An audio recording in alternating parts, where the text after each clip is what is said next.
ఇప్పుడు దువ్వాడ శ్రీనివాస్ గారు వాళ్ళ వ్యక్తిగత విషయాలు అయ్యాను నేను, కానీ మేము దాంట్లో దూరట్లేదు. నేనేమంటున్నానంటే ఒక భార్య 30 సంవత్సరాలు పెళ్ళి అయ్యి ఒక పాపకు పెళ్ళి అయిపోయింది, ఒక పాప ఇంకా పెళ్ళిటికి వచ్చింది. వాళ్ళది ఏం జరిగిందో మీ వ్యక్తిగత విషయాల్లో నేను దూరట్లేదు, ఎందుకంటే ఎవరి వ్యక్తిగత విషయాలు వాళ్ళకు ఉంటాయి. పబ్లిక్ వచ్చింది కాబట్టి ఆమె రోడ్డు మీద నించొని ఆమె పిల్లలు వాళ్ళు రోడ్డు మీద నుంచి లోనకి రానివ్వట్లేదు అంటే ఇది ఎంత దాకా కరెక్టు అనేది అది మనం ప్రశ్నించాల్సిన అవసరం వచ్చింది. రెండోది, మాధురి గారు ప్రెస్ మీట్ పెట్టకపోతే అసలు మాట్లాడకపోదు. మాధురి గారు ప్రెస్ మీట్ పెడుతూ ఏమంటున్నారంటే 2 సంవత్సరాల నుంచి నేను ఆయనతోనే కలిసి ఉంటున్నాను, ఆయన ఇంట్లోనే ఉంటున్నాను, ఆయనతోనే కలిసి ఉంటున్నాను.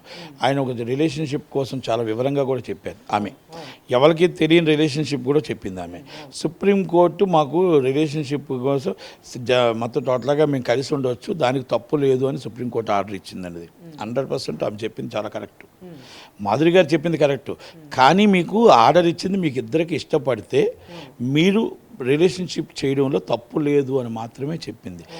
భార్యని పిల్లల్ని కూడా పక్కకు తోసేసి భార్య ఎదుర్కొంటూనే కాపురం చేయమని ఏ కోర్టు చెప్పలేదు అని మాత్రం మాధురి గారికి ఒక్కసారి నేను చెప్తున్నాను. ఎందుకంటే మీ బావగారు బిగ్ అడ్వకేట్, మీరు చాలా మేధావి, చాలా అపర మేధావులు. మీ బాస్ మీ నాయకుడు కూడా జగన్మోహన్ రెడ్డి గారు కూడా చాలా మేధావి, ఎందుకంటే మీకు సుప్రీంకోర్టు దాకా అడ్వకేట్స్ ఉన్నారు, ఒక్కసారి కనుక్కోండి. అలాగే మీరు ఏమంటున్నారు, మీ భార్య మీకు 3 పిల్లలు, మీరు డైవర్స్ ఇవ్వలేదు అంటున్నారు. మీ భర్త వాళ్ళకి 2 పిల్లలు, ఆయన డైవర్స్ ఇవ్వలేదు. మీరిద్దరూ కలిపి వాళ్ళ ఇంట్లో ఉండటానికి వాళ్ళని బయటకు పంపించి మీరిద్దరు ఉండటానికి కరెక్టా? ఇది జగన్మోహన్ రెడ్డి గారు హర్షిస్తారా? YCP party హర్షిస్తుందా? ఎందుకు పార్టీ కలుపుతున్నానంటే ఒకరు జడ్పీటీసీ, ఒక మహిళా అధ్యక్షురాలు, ఒకటి ఎమ్మెల్సీ, 3 వైసీపీకే సంబంధించి. Is the number 1. నెంబర్ 2, మనమేమంటున్నాం అంటే మాధురి గారిని రిక్వెస్ట్ చేస్తున్నట్టంటే 30 సంవత్సరాలు పెళ్ళైన ఆమెకి హక్కు ఉంటుందా?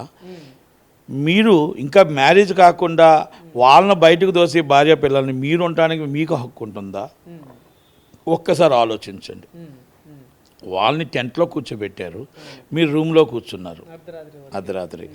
ఇవన్నీ ఒక డ్రామా అవుతుంది, ఇది ఒక డ్రామా వెబ్సైట్ నడుస్తూ ఉంది. ఓకే, ఈలోగా ఆయన తలుపులు పగలగొట్టడానికి ఏదో ప్రయత్నం చేశారు. వాళ్ళు ఏదో తలుపులు పగలగొట్టడానికి వస్తాడు, రాడ్డు తీసుకొచ్చి భార్య పిల్లల మీదకి ఆయన హత్యా ప్రయత్నం చేయడానికి వచ్చాడు. ఆ హత్యా ప్రయత్నం చేసేటప్పుడు పోలీసులు ఆపకపోతే ఆ భార్య పిల్లలు చనిపోయేవారు. ఈరోజు మొత్తం టోటల్గా ఆ భార్య పిల్లలకు ప్రాణ పరిస్థితి నుంచి కాపాడింది పోలీసులు. ఇది మనం ఒప్పుకోక తప్పదు.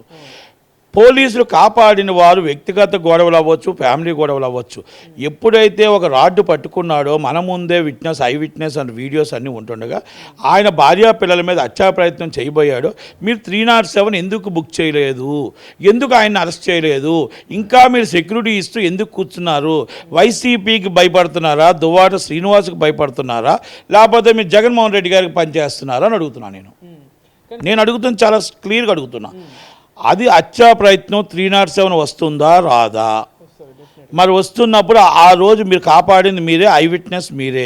అక్కడ చాలామంది ఐ విట్నెస్ ఉన్నారు, వీడియోస్ ఉన్నాయి. మరి అక్కడ ఎందుకు హత్యా ప్రయత్నం కేసు మీరు నమోదు చేసి ఆయన ఎందుకు అరెస్ట్ చేయలేదు? ఈ రీల్కి మీరు ఎండ్ ఆఫ్ ది డే ఎందుకు చేయలేదు? ఇక్కడ అన్ని మంచి కార్యక్రమాలు జరుగుతుంటే ఆ కార్యక్రమాలన్నీ ఒక డైవర్షన్ చేయడం కోసం జగన్మోహన్ రెడ్డి గారు ఆడిన నాటకమేమో అని అనుకుంటున్నా.